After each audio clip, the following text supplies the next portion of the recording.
It all began in civics class, when the students were choosing topics in 2 weeks. Jim Chandler waited until the teacher came to the subject, should labor unions be required to incorporate? He chose this topic because it sounded like one that would be interesting to investigate. Naturally, such a report calls for a good deal of study. And this is the story of how Jim, who was no more fond of studying than anyone, makes it as easy as possible for himself by studying in the right way, the most practical way.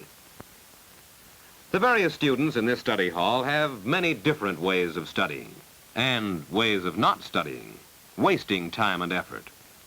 All of them could accomplish more with less effort by learning to make the best use of their time. Ken certainly isn't getting much out of his time. And Frank, well, we'll see about him later.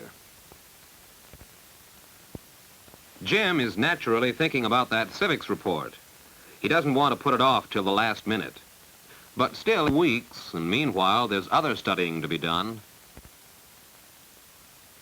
So he figures out how much he has to get done and how much time he has to do it in.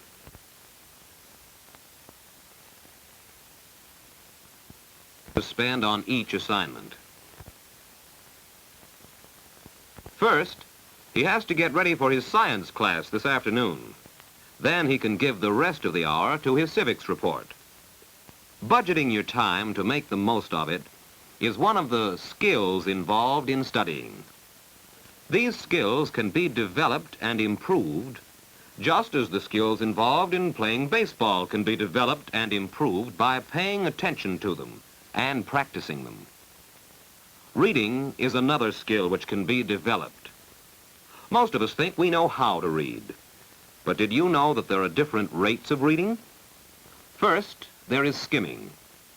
You skim in order to find the parts of the book or chapter you need. You run through the material looking only at the key sentences, like this.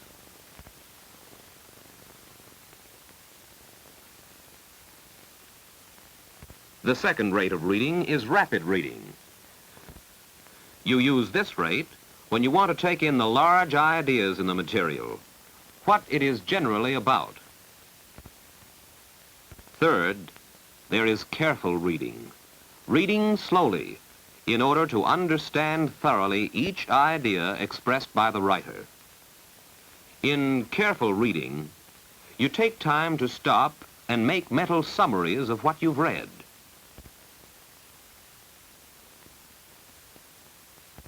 Finally, there is rereading. Reading the same material again to fix it in your mind, to relate it to other things you know. The rate of reading you should use depends upon the purpose of your reading and the nature of the material you are studying.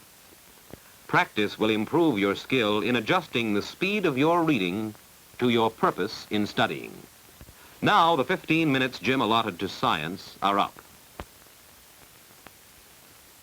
He's ready for science class, and he can start work on his civics report.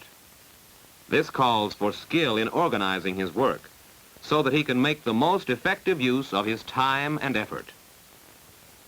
First, he thinks out all he knows about labor unions and incorporation and writes it down.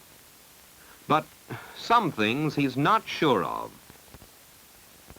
So he decides to make another list, a list of the things he does not know.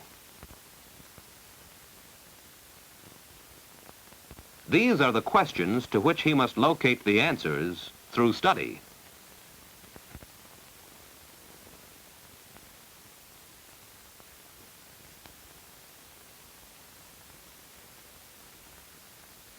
His search for information begins in his civics book.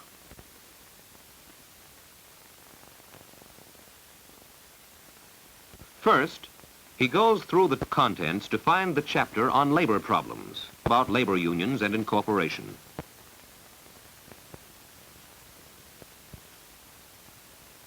When he finds the section he wants, he reads it quickly, trying to get hold of the large ideas.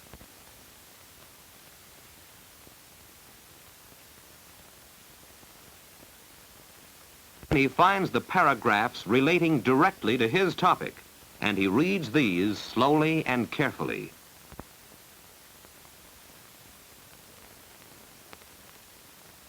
Now he goes back to reread the material, to make it his own.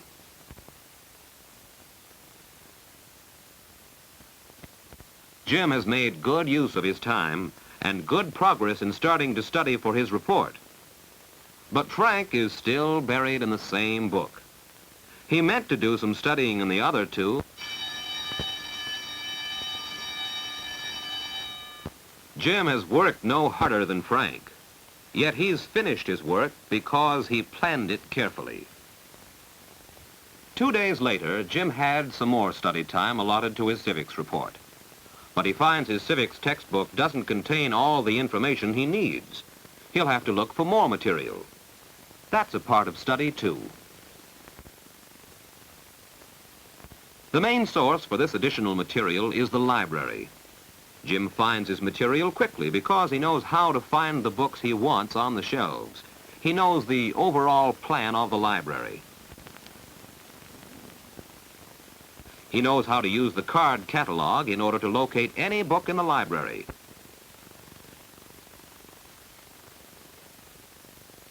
He knows how to use the reader's guide to find material in magazines and other periodicals, and the standard reference books for general material. Who's Who for biographical data, the dictionaries for special words, the encyclopedias for surveys of topics. But sometimes you want more material than you can find in a library.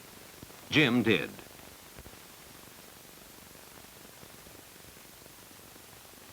He decides to visit a lawyer who he knows will answer some of his questions about incorporation.